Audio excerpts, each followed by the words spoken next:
Hello everyone, perkenalkan saya Abdul Hanaji dengan di belakang 185. Video ini dibuat untuk memenuhi ujian tengah semester mata kuliah Ekonomi Internasional.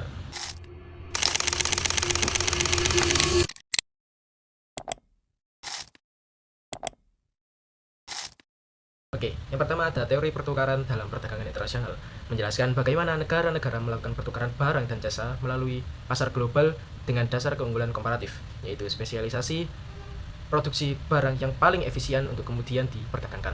Selain itu, nilai tukar mata uang dan juga kebijakan perdagangan seperti halnya kuota, tarif, dan subsidi, serta tidak lupa teori ekonomi berperan penting untuk mengaruhi dinamika dalam pertukaran. Untuk selanjutnya ada teori perdagangan komparatif yang dikemukakan oleh David Ricardo. Merupakan landasan fundamental dalam ekonomi internasional yang menjelaskan bagaimana negara-negara dapat memperoleh manfaat dari perdagangan meskipun tidak memiliki keunggulan absolut dalam produksi. Nah, esensi dari teori ini terletak pada pengakuan akan spesialisasi berdasarkan biaya relatif dari keunggulan komparatif, di mana negara itu sebaiknya fokus pada produksi barang yang dapat mereka hasilkan dengan biaya yang lebih rendah dan melakukan perdagangan untuk barang-barang kebutuhan lainnya.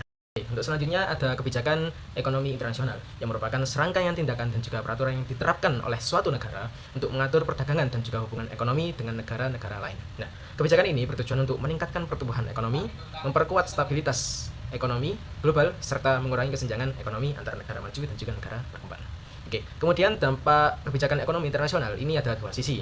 Untuk sisi yang pertama ada kebijakan ekonomi ini dapat mendorong pertumbuhan ekonomi, meningkatkan kesejahteraan, menciptakan lapangan kerja, dan memperkuat hubungan diplomatik antar negara. Namun perlu diingat juga bahwa di sisi lainnya terdapat risiko seperti halnya ketergantungan ekonomi, persaingan yang tidak sehat, dampak lingkungan akibat peningkatan sistem produksi dan juga perdagangan global. Selanjutnya ada kartel internasional dan diskriminasi harga. Kartel internasional adalah organisasi supplier sebuah komoditi dari berbagai negara di dunia yang menyetujui untuk membatasi output dan ekspor komoditi dengan tujuan meningkatkan total profit organisasi. Di sisi lain, kartel internasional itu dapat didefinisikan sebagai perjanjian formal yang melibatkan perusahaan-perusahaan dari berbagai negara yang bertujuan untuk membatasi persaingan dan mengatur pasar. Sementara itu, diskriminasi harga dapat didefinisikan sebagai praktik menjual produk yang sama dengan harga berbeda kepada konsumen berbeda tanpa alasan yang terkait dengan biaya. Nah, kartel ini meskipun dapat memberikan keuntungan bagi anggotanya, namun juga bisa menstabilkan harga dan mengurangi persaingan.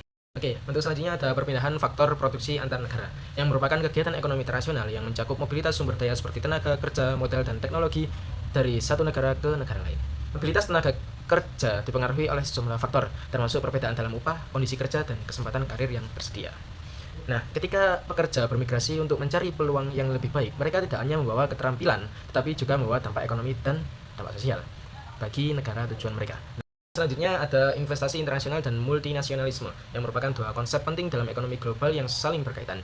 Investasi internasional adalah proses di mana modal dari suatu negara ditanamkan di negara lain dengan tujuan menghasilkan keuntungan. Hal ini sering dilakukan melalui forex direct investment atau biasa disebut dengan FDI yang melibatkan transfer aset dan kontrol terhadap perusahaan di negara tujuan. Kemudian perusahaan multinasional adalah entitas bisnis yang beroperasi di lebih dari satu negara dan keberadaannya memberikan dampak besar bagi perekonomian negara tempat mereka beroperasi. Selanjutnya ada perdagangan internasional dan pertumbuhan ekonomi. Dua hal ini saling berkaitan erat dan berperan penting dalam pembentukan model ekonomi negara. Perdagangan internasional yang didefinisikan sebagai transaksi jual beli barang dan jasa antar negara berpotensi untuk memberikan keuntungan melalui spesialisasi produksi, akses pasar yang lebih luas, dan peningkatan investasi asing.